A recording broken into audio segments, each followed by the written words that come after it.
All of his co-workers were gone. What could it mean? Stanley decided to go to the meeting room. Perhaps he had simply missed a memo.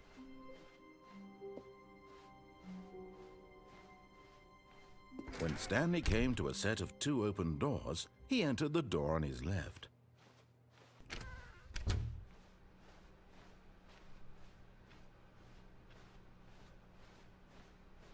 Yet there was not a single person here either.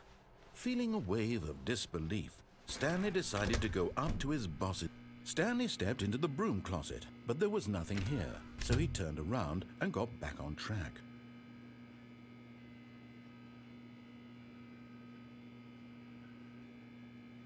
There was nothing here. No choice to make, no path to follow, just an empty broom closet. No reason to still be here.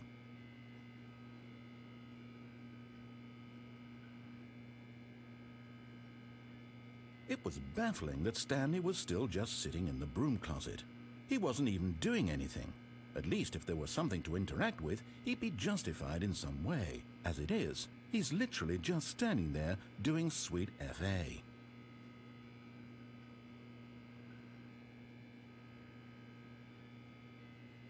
Are you really still in the broom closet? Standing around doing nothing? Why? Please offer me some explanation here. I'm genuinely confused.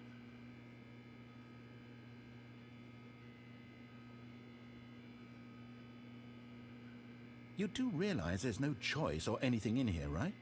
If I'd said Stanley walked past the broom closet, at least you would have had a reason for exploring it to find out. But it didn't even occur to me because literally this closet is of absolutely no significance to the story whatsoever. I never would have thought to mention it.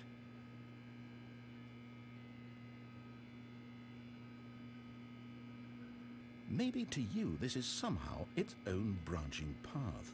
Maybe when you go talk about this with your friends you'll say, "Oh, did you get the broom closet ending? The broom closet ending was my favorite."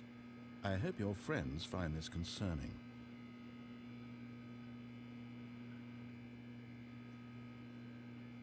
Stanley was fat and ugly and really stupid. He probably only got the job because of a family connection. That's how stupid he is. That or with drug money. Also, Stanley is addicted to drugs and hookers.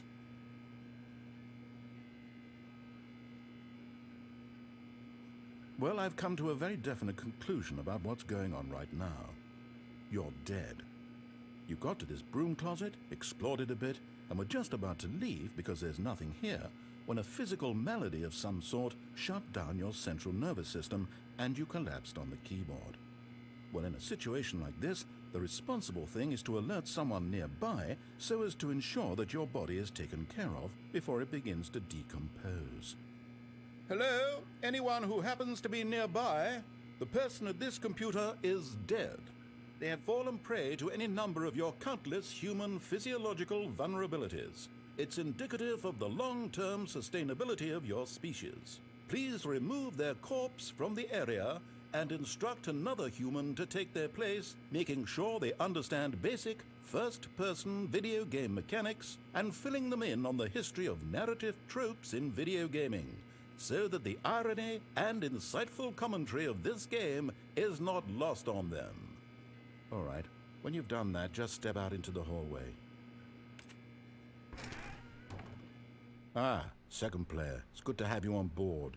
I guarantee you can't do any worse than the person who came before you.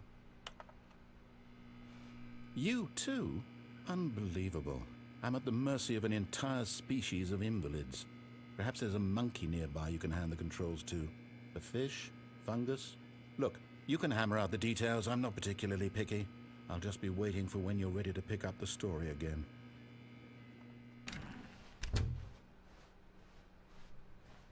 Coming to a staircase, Stanley walked upstairs to his boss's office.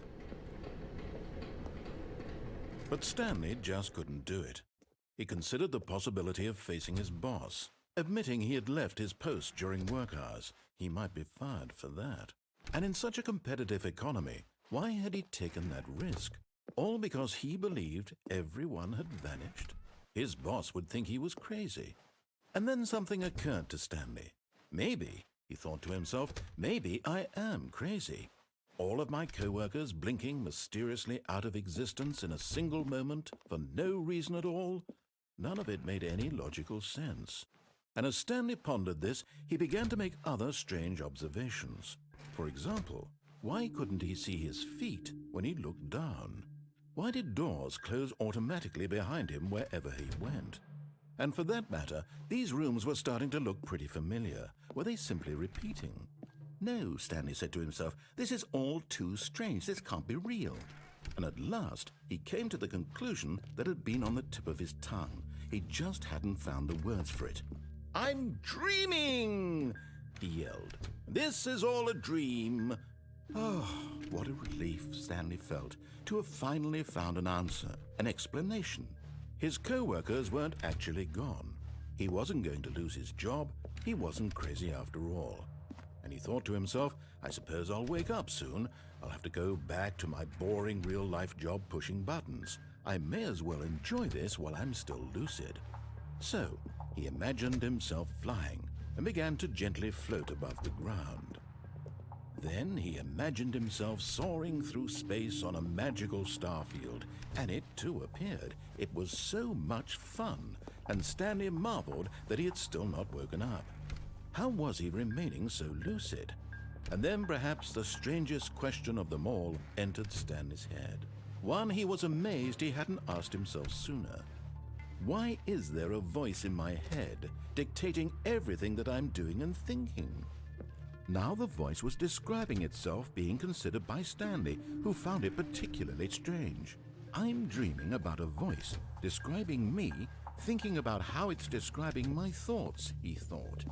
And while he thought it all very odd and wondered if this voice spoke to all people in their dreams, the truth was that, of course, this was not a dream. How could it be? Was Stanley simply deceiving himself, believing that if he's asleep, he doesn't have to take responsibility for himself? Stanley is as awake right now as he's ever been in his life. Now, hearing the voice speak these words was quite a shock to Stanley. After all, he knew for certain, beyond a doubt, that this was in fact a dream. Did the voice not see him float and make the magical stars just a moment ago? How else would the voice explain all that? This voice was a part of himself too. Surely, if he could just... He would prove it. He would prove that he was in control, that this was a dream. So he closed his eyes gently, and he invited himself to wake up. He felt the cool weight of the blanket on his skin, the press of the mattress on his back, the fresh air of a world outside this one. Let me wake up, he thought to himself. I'm through with this dream. I wish it to be over. Let me go back to my job. Let me continue pushing the buttons. Please, it's all I want. I want my apartment, and my wife, and my job. All I want is my life exactly the way it's always been. My life is normal. I am normal. Everything will be fine. I am okay.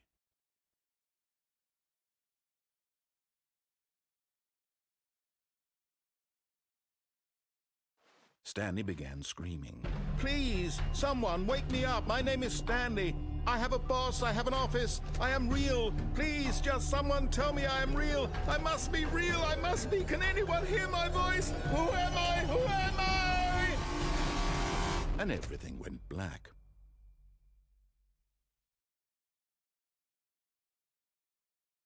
This is the story of a woman named Mariella.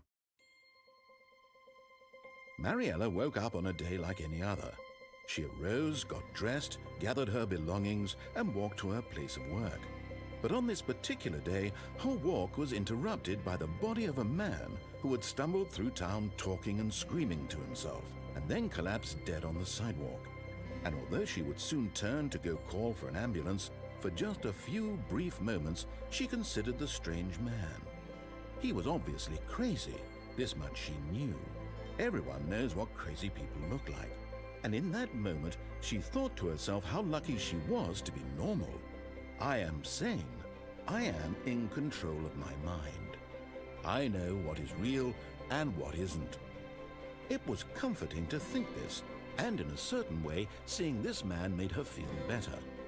But then she remembered the meeting she had scheduled for that day, the very important people whose impressions of her would affect her career, and by extension, the rest of her life. She had no time for this, so it was only a moment that she stood there, staring down at the body. And then she turned and ran.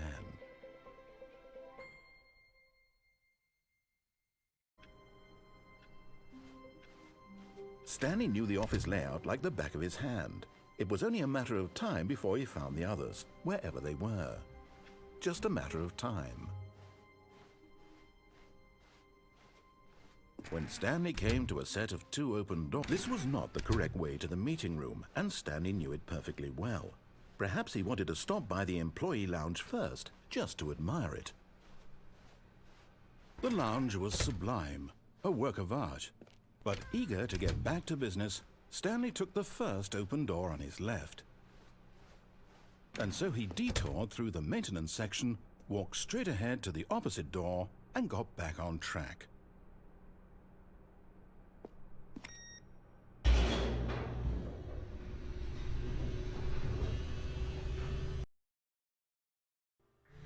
But Stanley didn't want to go back to the office. He wanted to wander about and get even further off track. So now in order to get back, he needed to go, from here it's, left. Oh, no, it's to the right, my mistake. No, not the right. Why would I have ever said it was to the right? What was I thinking? It's clearly... Oh dear, would you hold on for a minute, please? Now, let's see. We went down right, left, down, left, right. Yep, okay, yes. I've got it now. This story is absolutely, definitely this way.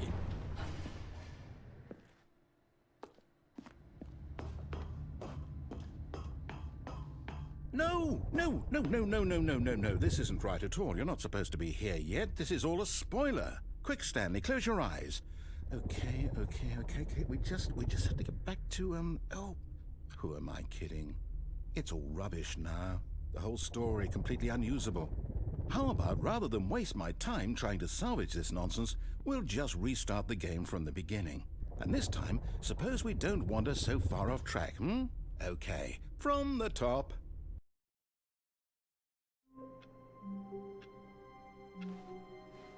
All of his co-workers were gone. What could it mean? Stanley decided to go to the meeting room. Perhaps he had simply missed a memo.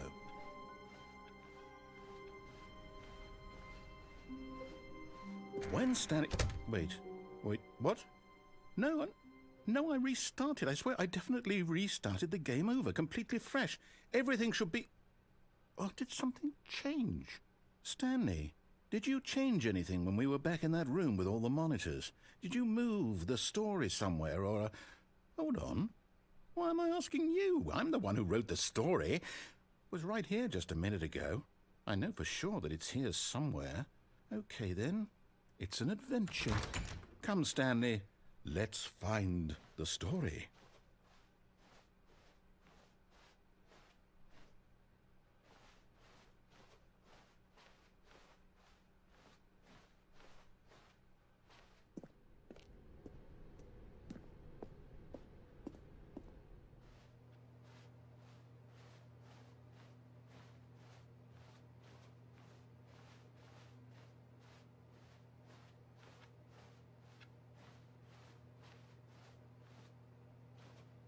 I'll say it. This is the worst adventure I've ever been on. I can promise you there definitely was a story here before. Do we need to restart the game again? Well, I find it unlikely that we'll ever progress by starting over and over again, but it's got to be better than this. Okay, let's give it a shot. Why not?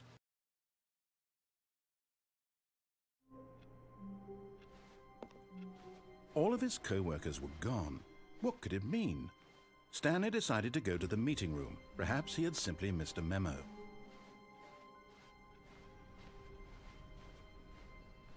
Okay, yep, it's worse. I might be remembering this wrong.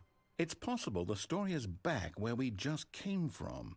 Why don't we go back the other direction and see if we missed anything?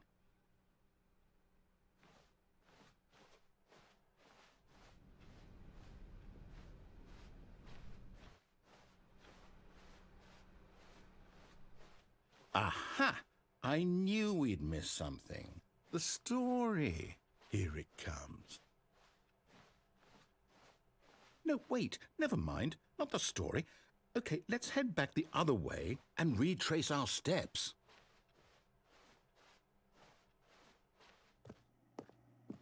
Now well, I'll be honest, I don't recognize this place at all. Is this the story? I don't think so. I can't quite recall, but I believe my story took place in an office building. Is that correct? Do you remember, Stanley? Well, do you know what? Since I've completely forgotten what we were supposed to be doing, how about this? You win! Congratulations! I know you put in a lot of hard work, and it really paid off, so good job. Oh, no. No, I don't feel right about this at all. We both know you didn't put in any actual work for that win. Some people win fair and square, and this was not one of those situations. Okay, I'm getting weirded out by whatever this place is. I don't care what might happen this time. I have to restart.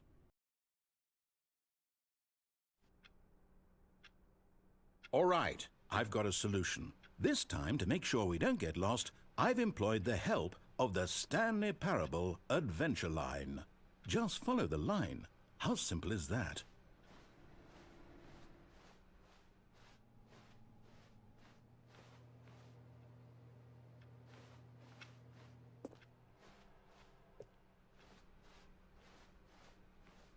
No, I'm down. We're leaving it up to the line from now on.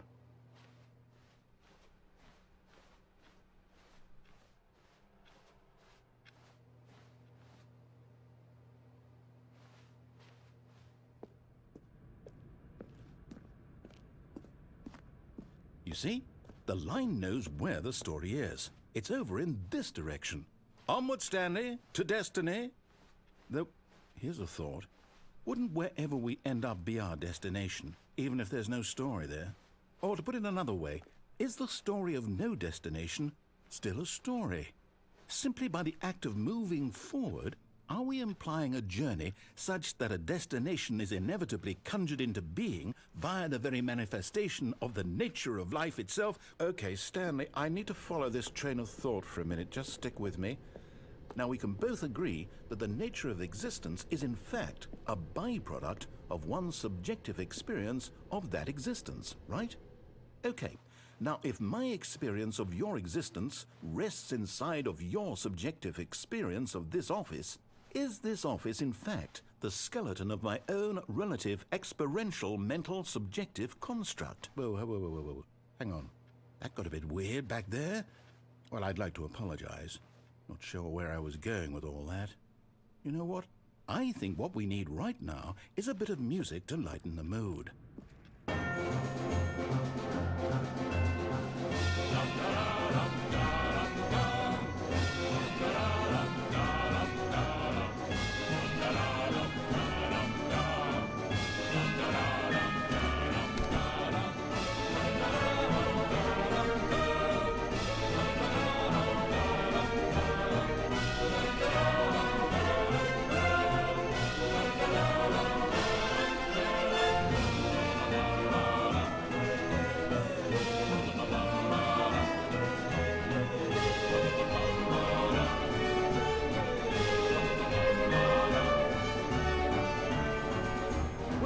Cut the music, go back and look at that fern. Stanley, this fern will be very important later in the story. Make sure you study it closely and remember it carefully. You won't want to miss anything.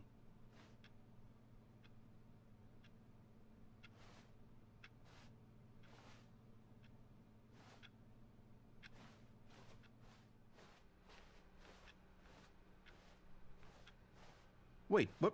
We're back at the office? No. Line, you do know we're looking for the Stanley Parable, right? The story? Is any of this ringing a bell? Oh, No, no, no, not again, Line. How could you have done this to us? And after we trusted you, after everything we've been through, you... Oh, I can't take this anymore. To hell with it. Restart.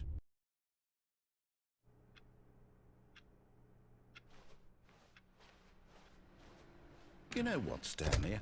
I say forget the adventure line. What's it ever done for us? We're intelligent people, right? Why can't we make up our own story? Something exciting, daring, mysterious. Ooh, this all sounds perfectly doable. Why don't we simply start wandering in, well, I don't know. How about this direction? Now, yes, this is exciting. Just me and Stanley forging a new path, a new story. Well, it could be anything. What do you want our story to be? Go wild. Use your imagination. Whatever it might be, Stanley, I'm ready for it.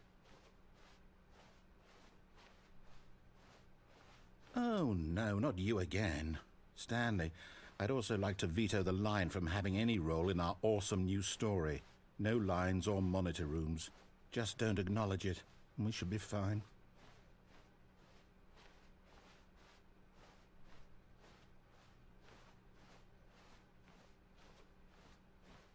Ah, a choice.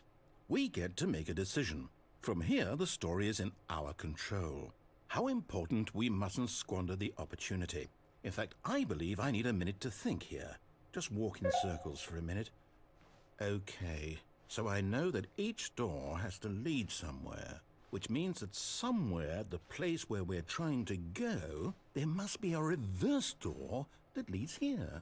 And that in turn means that our destination corresponds with the counter-inverted reverse door's origin. So starting from the right, let us ask, will taking the right door lead us to where we're going? And since the answer is clearly yes, then by all accounts, the door on the right is the correct one. Another victory for logic. Come, Stanley, our destiny awaits. Oh, hold up, what's this? The confusion ending. You're telling me that's what this is? It's all one giant ending? And we're supposed to restart the game, what, eight times? That's really how all this goes? It's all determined? So now, according to the schedule, I restart again. Then what? Am I just supposed to forget? Well, what if I don't want to forget? My mind goes blank simply because it's written here on this thing, wall. Well, who consulted me? Why don't I get to decide? Why don't I get a say in all of this? Is it really? No, it can't be. I don't want it to be. I don't want the game to keep restarting. I don't want to forget what's going on. I don't want to be trapped like this. I won't restart the game. I won't do it. I won't do it. I won't do it. And the timer stopped? Does that mean, did we do it? Did we break the cycle? The, whatever it is that made this schedule? How would we even know? Will someone come for us? Will something happen? So, okay. I guess now we just wait. You know, I suppose in some way that this is a kind of story, wouldn't you agree? I'm not quite sure if we're in the destination or the journey, though they're always saying that life is about the journey and not the destination, so I hope that's where we are right now. We'll find out, won't we? Eventually. Well, in the meantime, if you...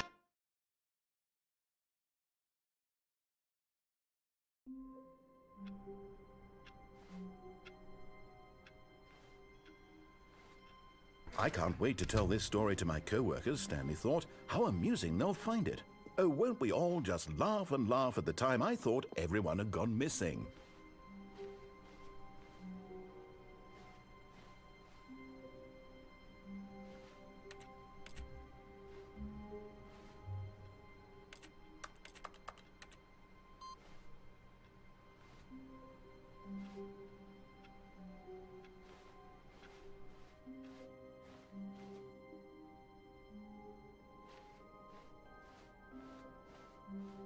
When Stanley came to a set of 2 open doors, he entered the door on his left.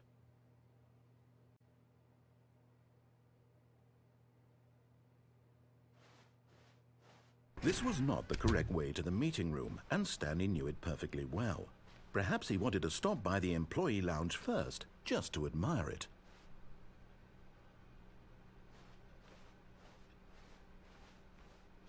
Standing now in this incredible room, Stanley for the first, but eager to get back to business, Stanley took the first open door on his left.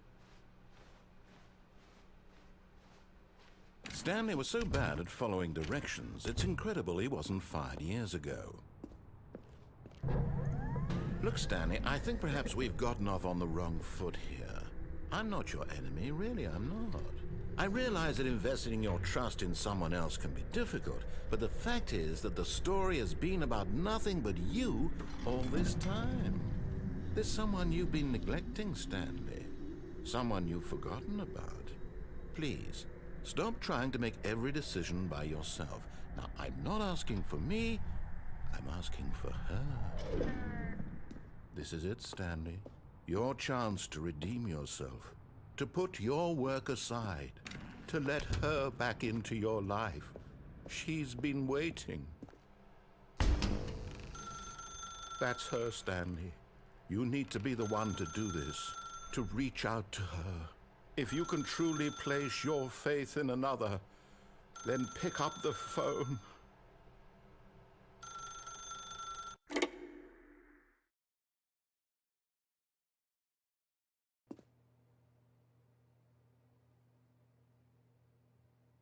Stanley, is that you? Hold on, sweetie. Sorry to keep you waiting. I'm just pulling the bread out of the oven. All right. Okay, there we go. All right, now, I want you to come in and tell me all about your day. Gotcha. Oh, come on. Did you actually think you had a loving wife who'd want to commit their life to you? I'm trying to make a point here, Stanley.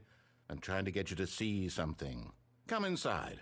Let me show you what's really going on here.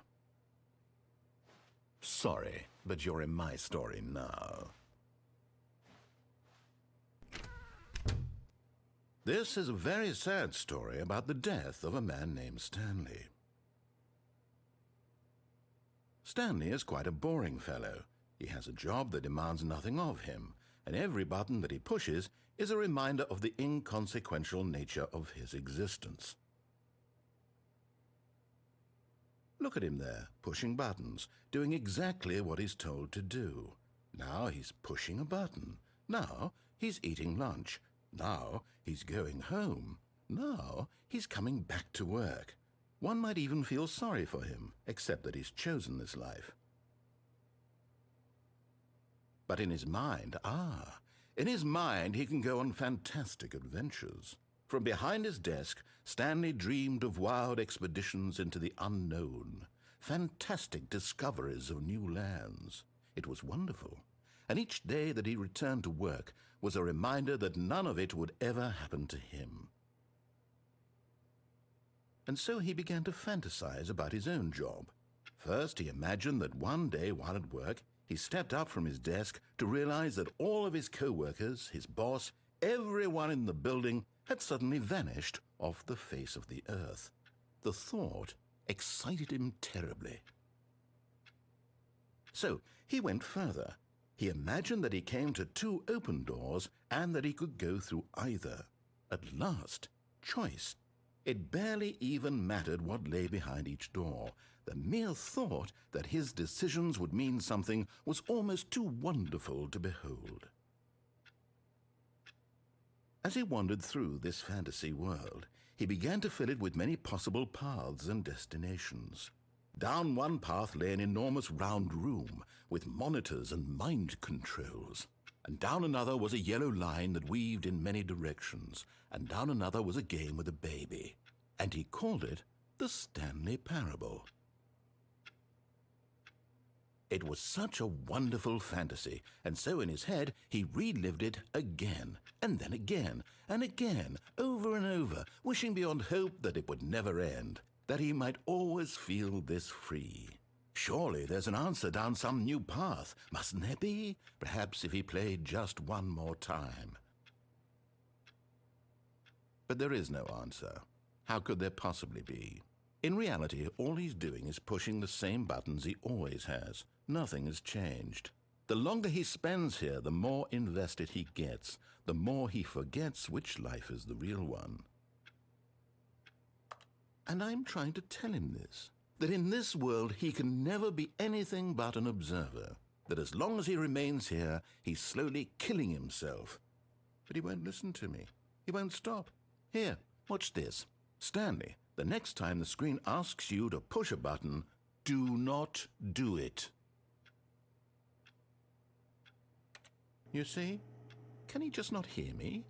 How can I tell him in a way that he'll understand that every second he remains here, he's electing to kill himself?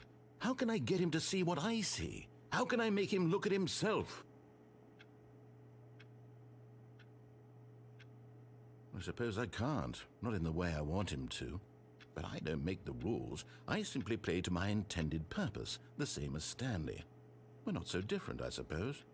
I'll try once more to convey all this to him. I'm compelled to. I must.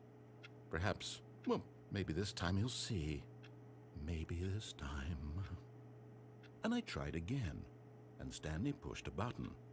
And I tried again, and Stanley pushed a button. And I tried.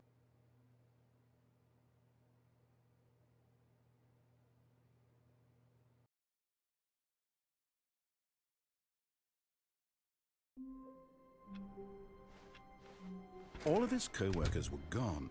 What could it mean? Stanley decided to go to the meeting room. Perhaps he had simply missed a memo.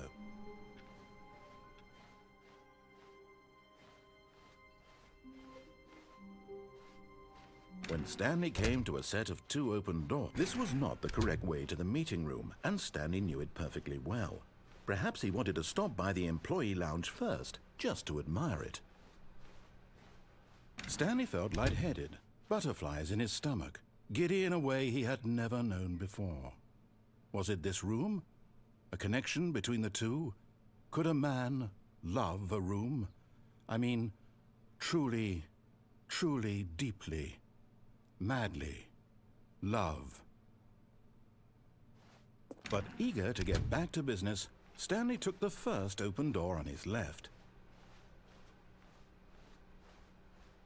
Stanley was so bad at following directions, it's incredible he wasn't fired years ago. Look, Stanley, I think perhaps we've gotten off on the wrong foot here. I'm not your enemy, really, I'm not. I realize that investing your trust in someone else can be difficult, but the fact is that the story has been about nothing. What? Really? I was in the middle of something. Do you have zero consideration for others? Are you that convinced that I want something bad to happen to you? Why, I don't know how to convince you of this, but I really do want to help you, to show you something beautiful. Look, let me prove it. Let me prove that I'm on your side. Give me a chance. Now listen carefully, this is important. Stanley walked through the red door. Oh, thank God you are willing to listen to me. Do you see that I really have wanted you to be happy all this time? The problem is all these choices. The two of us always trying to get somewhere that isn't here. Running and running and running, just the way you're doing right now. Don't you see that it's killing us, Stanley? I wanted to stop. We would both be so much happier if we just stopped. And I think I have a solution. Here, let me show you.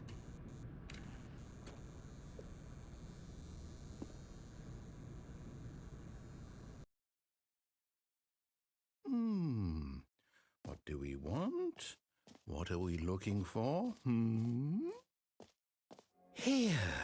Yes. Oh, it's beautiful, isn't it? If we just stay right here, right in this moment with this place, Stanley, I think I feel happy. I actually feel happy.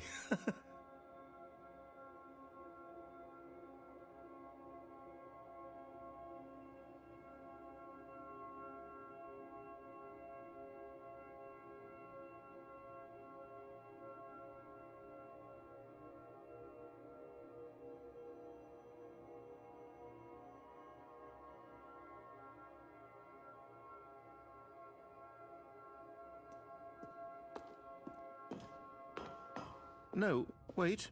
Where are you going? Oh, no. Stay away from those stairs. If you hurt yourself, if you die, the game will reset. We'll lose all of this.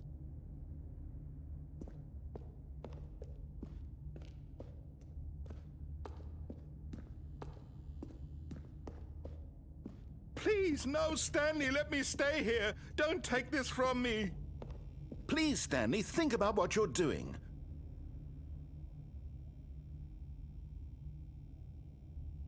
No! Oh, thank God. You lived. You had me worried there for a moment. Now, can we please get back to the other room?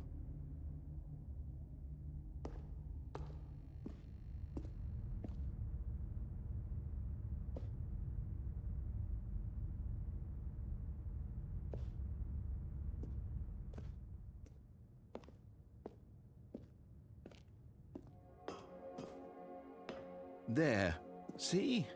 This is what you want. This is where we can both be happy. We really can. If we stop moving, we just have to stop moving.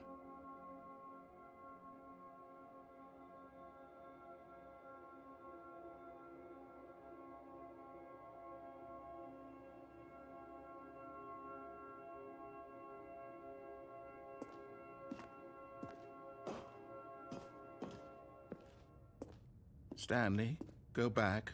There's nothing good that can come from this.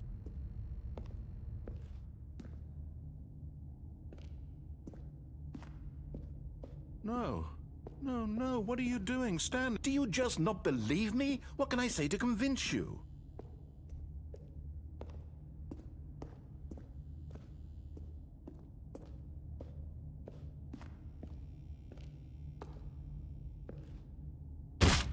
Stanley, let's go back to the other room. Can you do that for me?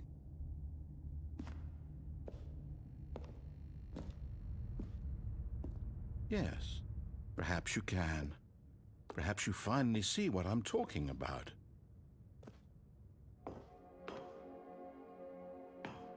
I know you'll see that we can't be happy if we leave this place. You can see that, can't you?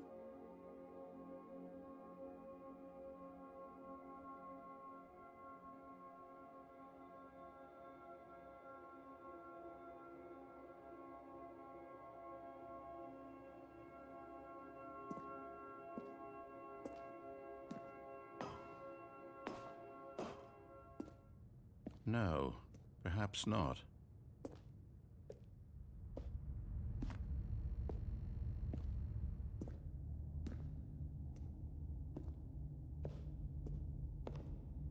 My God, is this really how much you dislike my game? That you'll throw yourself from this platform over and over to be rid of it? You are literally willing to kill yourself to keep me from being happy. Am I reading the situation correctly? Or maybe you're just getting a kick out of it. I don't know anymore. I just wanted us to get along. But I guess that was too much to ask. It looks like you wanted to make a choice after all. Well, this one is yours.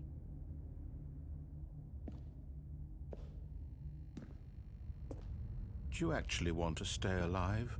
Or are you just teasing me?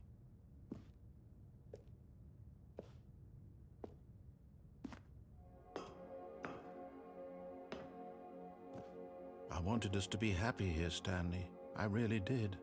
I still thought that was possible.